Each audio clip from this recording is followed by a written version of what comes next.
뵙겠습니다. 2000년대 이후에 한국 사회에서 전개된 세대 논쟁의 앞자리에서 여러분이 잘 아시는 것처럼 386 세대가 자리하고 있습니다. 8년도에 김대중 대통령의 취임 후 세대 교체를 내세우면서 정치 일선에 등장하기 시작한 386 세대는 2000년 12월에 노무현 대통령 당선 이후에 한국 사회의 주교체의 중심에 있었습니다. 뒤 2004년의 17대 통선에서도 학생 노동운동 출신의 386 유명주가 선출되며 한국 정치계의 세대교체를 많이 평가를 받았습니다. 나이든 세대로부터 젊은 세대의 세대 간의 권력 이동을 386 세대의 활약을 통해서 한국 사회는 분명하게 체험하였습니다. 386 세대가 586 세대로 불리는 2019년 현재 한국의 세대 논쟁에서 주목받는 세대는 일명 88만원 세대로 불리는 20, 30대 청년 세대가 어버이연합 박사모의 중심 구성원인 노년 세대입니다. 90년대 후반부터 계속되는 경제적 부담이 야기한 취업 전쟁 때문에 이전 세대와는 다르게 생애 주기별 인생을 설계하기에 힘들게 된 청년 세대의 삶의 조건은 88만원 세대라는 세대 명칭이 등장한 2007년과 비교해 나아지지 않았다고 할 수 있습니다. 오히려 국가의 무능함과 기성세대의 무지장을 비난하는 뜻을 담고 있는 생존선을 말해주듯이 청년 세대에 대해 사회적 정서는 매우 비관적입니다. 한편 사회 부양 대상으로 여겼던 노년 세대는 청년 세대의 사회적 불만에 대한 구체적 혐오의 대상으로 부각되면서 고령 사회로 진입한 한국 사회의 주 갈등축으로 자리 잡았습니다. 혐오사회, 낙용노식이라는 신조어가 표현하듯이 21세기 한국 사회가 노년 세대에 대한 러시아 혐오의 분위기가 더욱 심화되고 있습니다. 그러던 것이 지난 2016년 말 박근혜 대통령 탄핵을 촉구하는 촛불 집회에 대응한 박불 집회를 통해서 노년 세대의 정치적인 결집이 이루어지면서 한국 사회 세대 갈등이 더욱 심화되고 있는 것으로 보입니다. 사실 개성적 자아를 존중하는 분위기보다는 집단적인 이해관계에 따라서 사회 현상을 설명하는 것이 익숙한 한국 현대 사회에서는 역사적 경험에서 비롯된 어떤 특성을 공유하고 있다고 가정되는 세대를 중심으로 시대의 변화를 설명하는 것이 친숙합니다.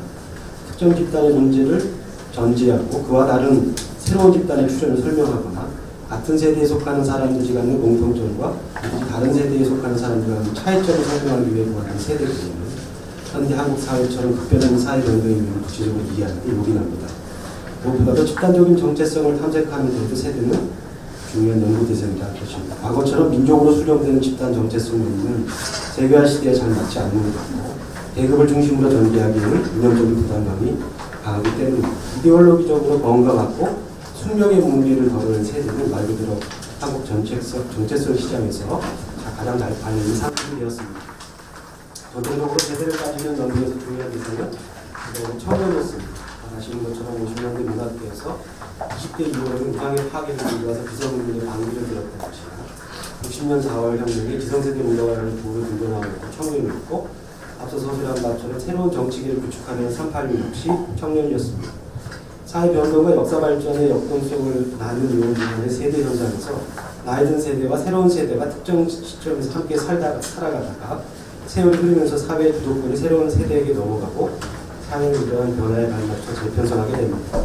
인과학적인 신진대사의 순환을 가져오는 사회 변동이 필연적인 것이기 때문에 부단한 인구 교체의 세대론적 합의는 새로운 만남과 망각의 순기능으로 이해됩니다. 젊은 층의 혁신이 가져오는 변동으로 사회는 새로운 만남을 가져오는 것이며 기존 세대가 역사 행대에서 사라지면서 그들에게 익숙했던 문화에서는 망각 속에 묻히게 되는 사회 현상으로 세대 교체는 이루어지는 것입니다. 세대 교체 과정에서 발생하는 세대 갈등은 필연적이고 이 갈등의 결과가 사회 변동의 내용이 됩니다. 그런데 21세기 한국 사회 세대 논쟁에서는 사회 변동 과정의 필연적인 세대 갈등으로는 설명되지 않는 문제들이 전개되고 있다고 생각합니다. 무엇보다 새로운 만남의 주체인 20대 청년들이 가지고 있는 세대적 의식에 대한 심도 있는 규명이 이루어지지 않거나 또는 왜곡되어 인식되고 있어서 21세기 한국 사회의 엄연한 주체로 간주되지 않는 현상이 심화되고 있다고 생각합니다. 청년 세대를 세대적 주체를 자리매김하지 못하게 만드는 사회 문화적 요인에 대한 이해가 많이 필요합니다. 또한 궁극적인 세대 교체 과정에서 망각의 사회 현상으로 설명될 수 있는 노년 세대의 정치적인 부상도 21세기 한국 사회 세대 연구가 해결해야 할 문제이지 않나 생각합니다. 과거에는 사리를 찾아볼 수 없었던 노년 세대의 정치 세대와는 우리 사회에서 매우 낯선 사건이고 그들을 정당한 정치 세대로 볼 수 있는지도 고민이 되었기 때문입니다. 무엇보다 경제적 부담 탓에 안정적인 사회 진입이 어려운 청년 세대와 경제적 불경과 사회적 소외 때문에 힘겹게 살아가는 노년 세대 간의 세대 갈등은 세대 갈등의 문제에 관한 새로운 이해를 요구한다고 생각합니다. 이와 같은 21세기 한국 사회의 독특한 세대 갈등의 문제는 현대 한국 사회가 경험해보지 못했던 저출산, 고령화라는 인과적인 조건과 그에 따른 사회경제적 구조화가 2차적인 원인일 것이고 생산 가능 인구의 감소와 고령 인구의 증가에서 비롯되는 사회적 부의 재봉제 문제를 둘러싸고 청년 세대와 노령 세대는 직접적인 이해자, 당사자가 된 것입니다. 공적연금제도의 시행 과정에서 동질적인 이해관계를 가진 소득자 집단이라는 강력한 이식 집단이 형성됩니다. 그에 따른 세대 간 형평성 문제가 대두되고 있는 상황입니다. 뿐만 아니라 한국의 경제가 지속적으로 침체기에 빠져 있는 것도 세대 갈등의 문제를 심각하게 야기하는 요인입니다. 고용 없는 성장 시대에 진입한 지 10년이 넘고 대기업 위주의 국가 경제 정책이 개선되지 않고 있으며 비좁 위주를 양산하는 일자리질의 약화와 같은 문제는 청년 세대의 불만과 불안을 강화하고 있습니다. 여기에 노동시장에서 세대, 특히 청년 세대와 노년 세대가 차지하는 기회 구조가 다른 점도 세대 갈등의 요인이기도 합니다. 21세기 한국 사회 세대 갈등의 문제는 한국 사회가 직면한 인과적인 조건과 그에 따른 사회 경제적 불안과 형평성 문제가 해결되지 못한 채 지속 심화되고 있는 상황에서 이 갈등이 지나치게 첨예하고 장기화되면서 불신과 혐오가 깊어지고 있다는 데 심각성이 있다고 생각합니다. 이것은 정치적 이념 문제와 결부되면서 상대 진영을 고립시키기 위해 세대 여타 구성원들의 동원을 극대화하려는 정치공학적 고려에 쉽게 열된다는 특징이 있다고 보입니다. 특히 세대 갈등에 벌어지는 정치적 갈등의 국면에서 386 세대는 친북좌파, 5년 세대는 보수골통이라는 낙인찍기가 상호 불신과 분열의 불을 심화시키고 차별과 배제를 정당화하는 이데올로기로 작용한다는 점에서 특히 경계해야 한다고 생각합니다. 여기에는 그동안 세대 연구에서 진행했던 세대의 범위, 명칭, 속성을 탐구하는 작업과는 다르게 세대 단면의 소통 방식에 주목하는 접근법이 필요하지 않나 이런 생각이 들었습니다. 그래서 제 발표에서는 21세기 한국 사회에서 전개되고 있는 세대 논쟁은 2007년에 등장한 88만 원 세대로부터 시작을 하고 청년 세대 일방적 착취구도로 이해되는 88만 원 세대를 제기한 문제가 12년이 지난 2019년 현재 어떻게 변화되어 있는지 검토를 하고요. 또한 세대 갈등의 정점을 알리는 헨더슨 담론의 등장 배경을 따지고 기성세대에 대한 적대감이 노년 세대에 대한 혐오로 진행된 과정을 상수해보도록 하겠습니다. 그리고 2016년 대통령 탄핵 사건을 계기로 정치세대와는 노년 세대의 사회적 고통도 들여다보고자 합니다. 마지막으로 정치적 효용이 조정되는 세대 갈등의 메커니즘을 세대 게임이라는 개념으로 설명하는 논의를 통해서 사회 분열과 혐오의 악순환을 풀 수 있는 가능성이 있다. 그런 것을 컨셉해보고자 했습니다. 서론에서 언급했듯이 2000년대 초반에 386에 의한 정치권의 세대 교체가 진행되면서 한국 사회의 세대 문제는 정치 갈등이 집중적인 양상을 보였습니다.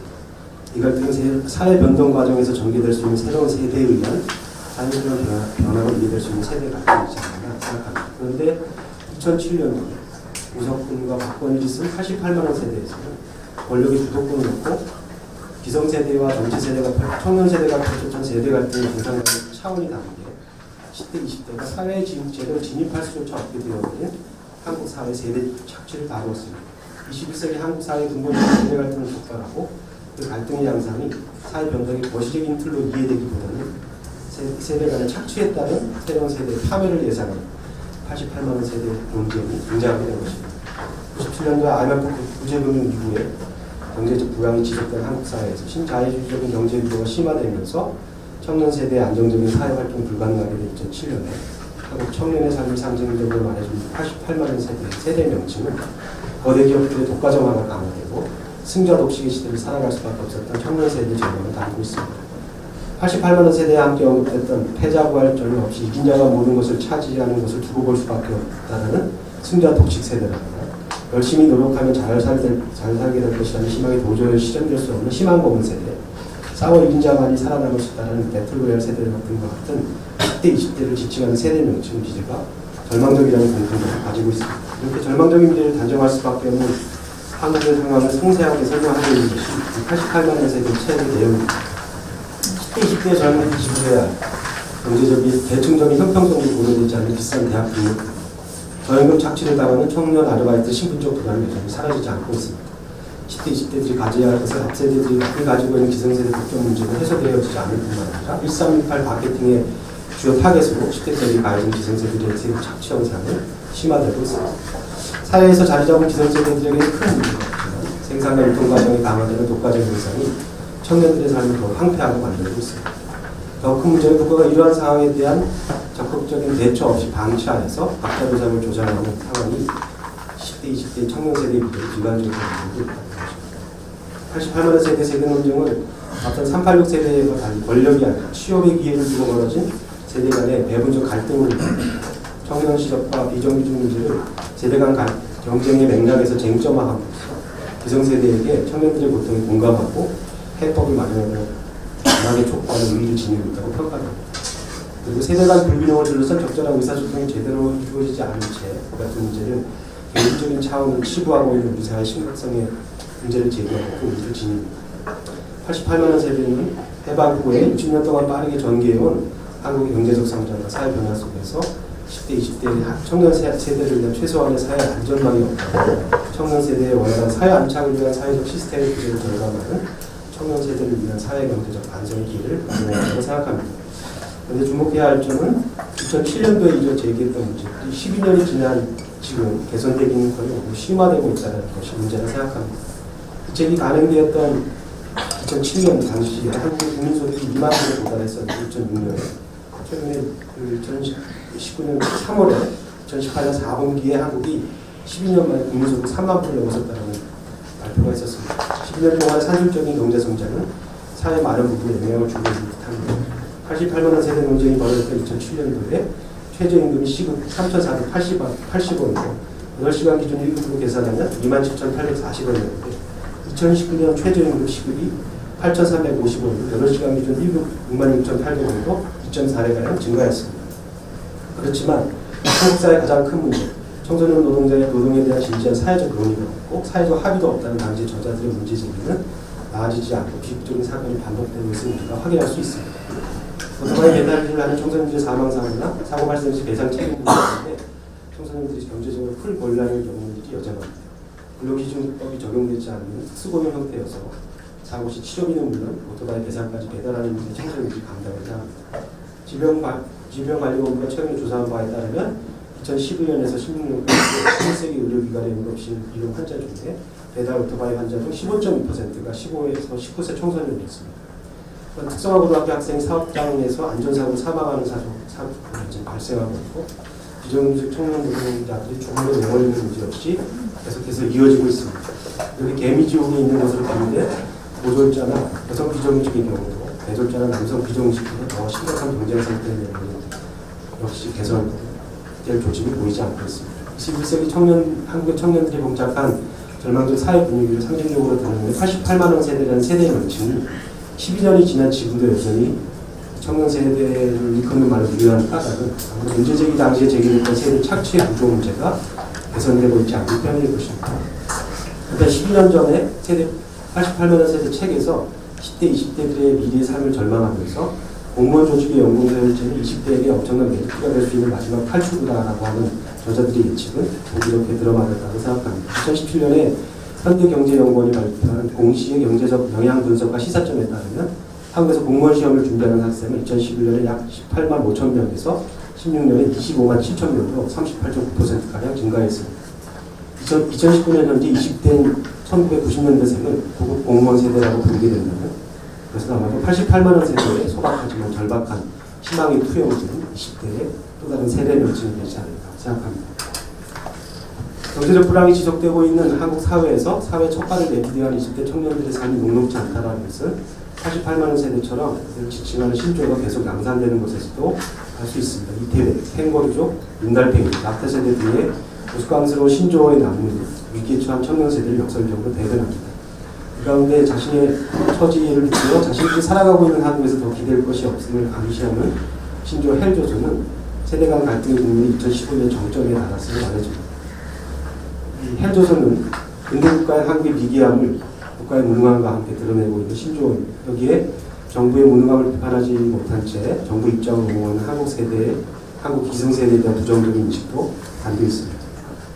88만 원 세대가 10대에서 20대에 처한 세대 착취 구조의 정치경제학적 시선에 입각해서 형성된 담론이라면 헬조선은 청년 세대들이 기성세대에게 보내는 강렬한 적대감으로 형성된 담론이라는 점에서 세대 갈등의 정점이지 않을까 생각합니다. 그래서 88만 원 세대나 3포 세대, F세대 같은 명칭이 청년 세대가 처한 경제적인, 신분적 어려움을 기술적으로 표현할 것이라고 볼 수 있는데요. 평균적으로 세대 갈등이 드러난다기보다는 세대의 자조적인 처지가 강하게 드러난다고 할 수 있는데 헬, 그다음에 한국의 전근대적인 국가명칭 조선이 합쳐진 헬조선은 매우 적대적인 세대 갈등 요소를 담지하고 있지 않나 생각합니다. 그 헬조선에 대한 핵심적인 내용은 한국은 근대사회에서 제대로 기능을 하지 못하고 정부의 문관과 구성원의 의식이 미개하고 청년 집단은 취업 난민이라기보다는 사회 전반에 걸친 강도 높은 착취구조의 희생자로서 헬조선을 탈출하고 인류를 살아갈 수 없는 존재이다. 이 같은 헬조선에서 행복하게 살려면 금수저로 태어나야 하고 흑수는 노력을 통해 신분 상승을 요구하지만 이 노력의 요구치는 무한해서 사실상 신분 상승이 불가능하다고 정리할 수 있을 것 같습니다. 그 다음에 제가 방탄소년단의 2015년도에 노래 쩔어라거나 뱁새 같은 거에 보면 이 헬조선 남용과 호응하는 그런 내용도 있다고 하는 것도 제가 썼고요. 그 다음에는 이 헬조선 남용 이후에 노인 세대에 대해서 혐오하는 그런 분위기들이 굉장히 집중되어서 계속 이어지면서 노인 세대와 청년 세대의 갈등이라고 하는 게 언론을 통해서 굉장히 강력하게 부각됐다라고 하는 말을 했습니다. 25페이지 4절을 한국 사회에서 노인 세대에 대한 혐오 정서가 사회적으로 확산되고 급변하는 사회에 미처 적응하지 못할 때 사회적 소외를 겪게 되는 노인 세대에 관한 부분은 2016년 겨울에 박근혜 대통령 탈핵 사건을 전후해서 새로운 국면을 맞이하게 됩니다. 최순실의 국정농단이 폭로되면서 국가 지도자로서 무능하고 무책임한 박근혜 대통령을 뜻하는 촛불 집회가 계속되자 이 반기를 들고 박근혜를 옹호하고 나서는 맞불 집회가 개최되는데 여기에 참여한 대다수는 노인 세대였습니다. 탈핵 문제를 놓고 진보와 보수의 이념적인 양상으로 번지되었고 정치 집단에 대한 노년 세대의 부상으로 탈핵 정국은 청년과 노년의 정치 대립, 세대 투쟁으로 비춰졌습니다. 탄핵 정국에서 맞불 집회를 참가한 정치 노인 세대들은 그동안 노인으로 살아가면서 갖게 된 고충과 사회적 고립, 노인 세대가 공통적으로 환기하는 70년대에 대한 향수를 바탕으로 일으키는 공통 경험으로 만들어졌습니다.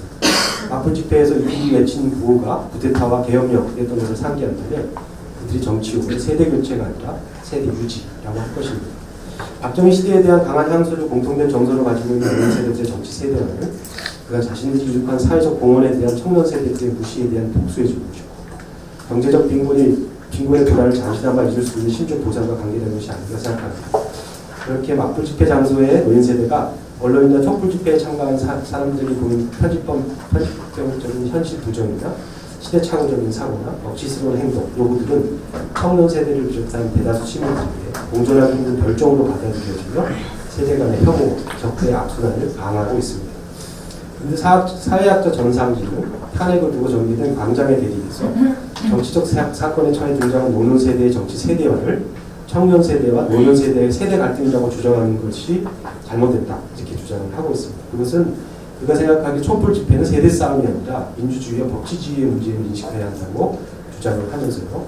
전상진은 노인 세대의 정치 세대화를 바탕으로 세대 갈등을 부추기, 특정 세대를 자신의 지지층으로 만들려는 전략과 문제 해결에 힘쓰기보다는 책임을 회피하고 전가하기 위해서 반대 세력을 비난하려는 의도를 가진 누군가가 세대 갈등을 부추기고 있다고 말합니다. 그러면서 전상진은 세대 게임이라는 개념을 들고 와서 21세기 한국 사회 세대 문제에 대한 새로운 인식 틀을 제안하고 있습니다.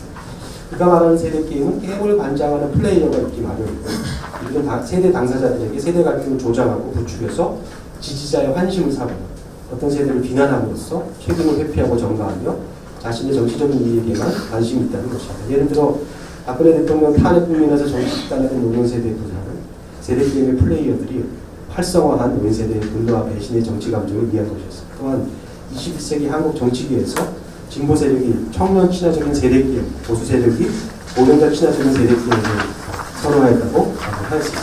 노무현 시대와 전자에 비하면 선거의 여왕수라는 후자의 전형적인 예라고 할 수 있습니다.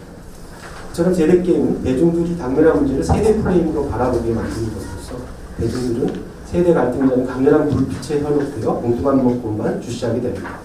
문제의 해결책을 찾지 못하겠지만 어쨌든 자신은 무언가를 하고 있다는 자신의 기분에 따라 움직이는 것을 만족할 뿐이지 발생한 문제에 대한 이성적 해결과는 전혀 관련이 없게 되는 것입니다. 21세기 한국 사회의 갈등 중심 갈등 중에 하나인 세대 갈등은 세대 간의 극렬한 분열과 혐오의 악순환으로 치달아가고 있는 것처럼 보입니다. 저출산과 고령화라는 인간적인 구조에서 비롯되는 사회경제적 문제에서 기인하는 것이기도 하지만 혼란스러운 세대 갈등 상황을 냉정하게 바라보게 되면 우리 사회가 당면한 문제의 해결점을 근본적으로 이성적으로 모색하기보다는 누군가에 의해서 조장되고 부추겨진 세대의 플레임 속에서 대중들이 허우적대는 모습을 알 수 있습니다. 전상진이 지적하듯이 세대 갈등에 적극 참여하기보다는 전개되고 있는 세대 갈등에 대해서 주저하고 의심하면서 정치적 효용이 조정되는 세대 개념의 논리를 이해하는 것이 우리에게 필요한 것이 아닌가 생각합니다. 21세기 한국 사회에서 극단적인 세대 갈등이 야기하는 분열과 혐오의 악순환이 끌릴 수 있는 가능성은 이성적인 냉정함을 찾는 것에서부터 시작된다고 생각합니다. 발표를 마치겠습니다.